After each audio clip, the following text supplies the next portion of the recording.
mundoheni që në shtatë për të shkuar në punë te Salillari, kur nuk jeni pse mundoheni, si jeni pronari i koncesionit 6 milion euro? Jam larg, jo. Si janë larg? Jeni ju, Hektor Agalliu? Jo. Po, unë e di shumë mirë që jeni ju si ju njoh. Po ideja është, jeni pronar vetëm letra, apo jeni pronar i vërtet? Po pse sikletosësh, të lutem? Keni eksperiencë në ndërtim portesh, apo thatë hajta provoj mirë?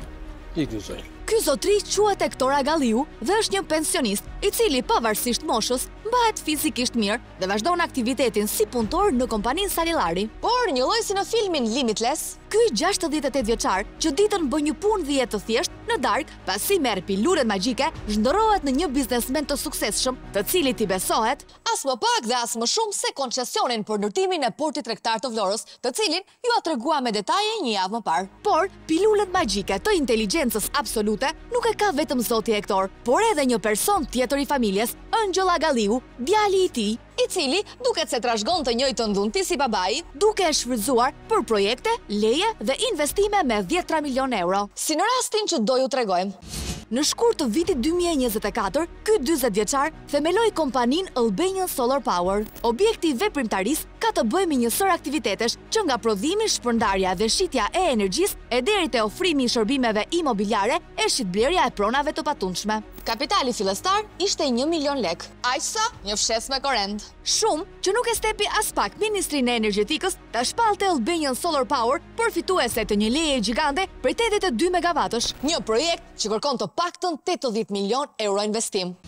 Më 4 qershor të vitit 2025, Këshilli i Ministrave i miraton Angel Agalliut lejen për ndërtimin e centralit gjenerues të energjisë elektrike fotovoltaike dhe vepra vendimse në fshatin Boçov të Bashkisë Fier për 49 vjet dhe në këmbim shteti do të marrë falas në masën 2% sasinë vjetore të prodhimit të energjisë elektrike ose konvertimin e saj në vlerë monetare. Një projekt që normalisht duhej të favorizonte korporatat e mëdha ndërkombëtare me eksperiencë në këtë fushë dhe me asetet e nevojshme dhe të mjaftueshme për të siguruar financime në sektorin bankar. Madje, shpesh edhe këto kompani e kanë të vështirë të përfitojnë leje të tilla për shkak të kushteve tepër specifike që duhet të plotësojnë. Ndërsa në Shqipëri duket se mjafton vetëm një nipt dhe ajo pilula magjike, që të bindë shtetin se je më i miri për një aktivitet prej disa 10 miliona euro. Por ja që Shqipëria është një vend i mundësive të mëdha, ku proletariati ka të drejta të barabarta me secili nga oligarkët në qarkullim, dhe një ditë të bukur, babai përfiton projektin prej 60 milion euro për triportin e Vlorës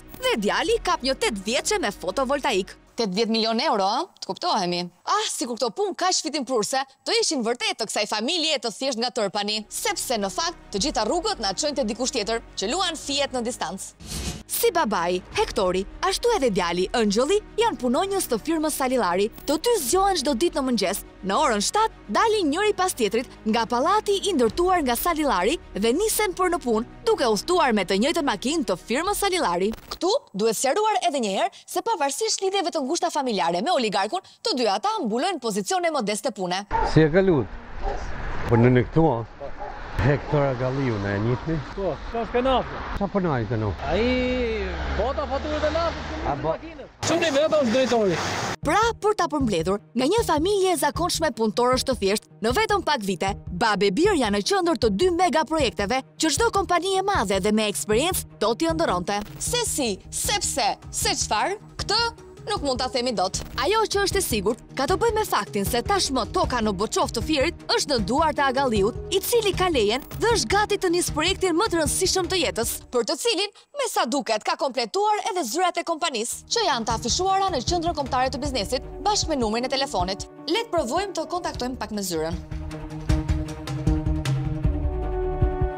Si që shini, numri nuk është më funksional. Edhe pse ende qëndroni afishuar, si të qoftë, kemi edhe një mundësi tjetër. Sipas këtij dokumenti zyrtar, zyra e kompanisë Albanian Solar Power është rrugën Eduard Mano, ndërtesa 18, hyrja 7, apartamenti 21.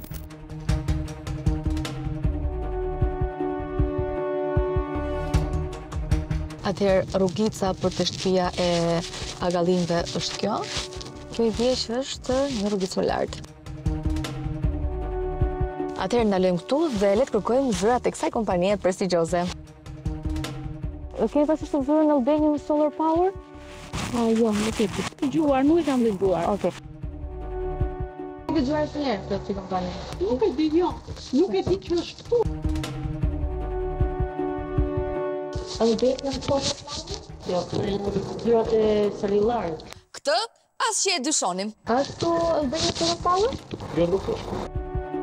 Edhe pse kërkuam në të gjithë rrugën Eduard Mano, zyrën nuk e gjetëm kund. Me sa duket adresa është fiktive, pasi as banorët e zonës nuk ka dëgjuar asnjëherë për ekzistencën e saj. E po s'na mbetet gjë tjetër, veç se ta presim zotin Agalliu poshtë shtëpisë, aty ku çdo ditë në orën 7 të mëngjesit, bashkë me babain, nisen për në punë. E ku tjetër, përveç se te kompania Salillari. Unë jam Matilda nga Piranjat. Shko, shqetësohu, të pyes. Si ka mundësi që edhe ti, si babai yt, punëtori thjesht i Salillarit, qetësohu, ke fituar lejen e ndërtimit për parkun fotovoltaik 82 megawatt me investim mbi 80 milion euro. Nga do t'i gjesh parat? Si ke bindur shtetin që mund ta përballosh të projekt kaq gjigant? Në gjallë, ku do t'i gjesh 8 milion euro? Po qetësohu, mos thjesht një pyetje, duam të dim. Investim privat, po e di. Ka ndihmuar pronari yt për këto para? Nuk ka lidhje këto. Te cila bank? Te cila bank? Po mirë, më qetësohu një pyetje. Duam të dim, baba yt reagoi më mirë se sa ty. Te cila bank do t'i marrësh? Tokën në shtet apo? Tokën, qetësohu. Tokën. E ke marrë me qira apo e ke bler? Nuk ka rëndësi. Tani një pyetje. Unë besoj që ti mund t'i japësh përgjigje, sepse ti banon... Po pse, qetësohu, çfarë ke? Nëse ky investitor nuk ka asgjë për të shehur dhe është i pastër në biznesin e tij, pse duhet të tensionohet kaq shumë? Ai sa kërkon të fsheh fytyrën gjatë gjithë kohës. Ke fituar një projekt kaq gjigant, do bësh një park fotovoltaik atje? Po pse agravon kaq shumë? Nuk do të Pse nuk duhet të vim? Ne shikon, ne po të bëjmë një pyetje, se na duket çudi, domethënë ti që ti me një kapital 100.000 lekë mund të përballosh të projekt. Sa lekë? Më thuaj, 1 milion lekë vjetra, 100.000 lekë të reja. Po lërë rojen rahat, Angel. Te cila bank do t'i marrësh 8 milion euro? Çfarë do të lësh kolateral? Kush do ndihmoj për këtë investim? Mos ndoshta pronari yt? Një sqarim duam, kaq, është investim privat, okej, ne thjesht t'informohemi. Se lejen ti e ke marrë nga shteti.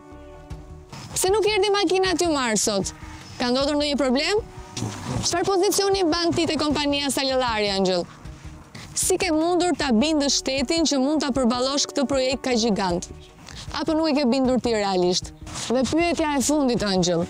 A ekziston ndonjë formulë sekrete për t'i marrë këto projekte? Jo për gjë, po ta tentojmë edhe ne, se mbase kemi fat. Angeli u ngujua në kabinë, duke shmangur çdo shpjegim për mënyrën se si i ka rënë kjo leje nga qielli. Dhe me që me ne nuk ka dëshirë të flas, le të kërkojmë edhe një herë shpjegim te kryefamiljari, i cili duket se ka shumë më tepër eksperiencë me projekte të tilla. Zoti Agalliu, si ka mundësi që edhe djalit ka përfituar nga projekti? Një përgjigje, të lutem. Pas keni ndruar makinë, zoti Agalliu. Fenomeni që po transmetojmë sonte nuk ka të bëjë vetëm me Angelin, por ka të bëjë me mënyrën se si një leje energjetike e përmasave të jashtëzakonshme përfundon në duart të një njeriu që nuk ka as historik, as kapital e as kapacitet teknik. Si ky 40 vjeçar ka me 10 pseudo investitor të tjerë, të cilët marrin projekte qeveritare duke u përdorur si masha nga oligarkët në qarkullim.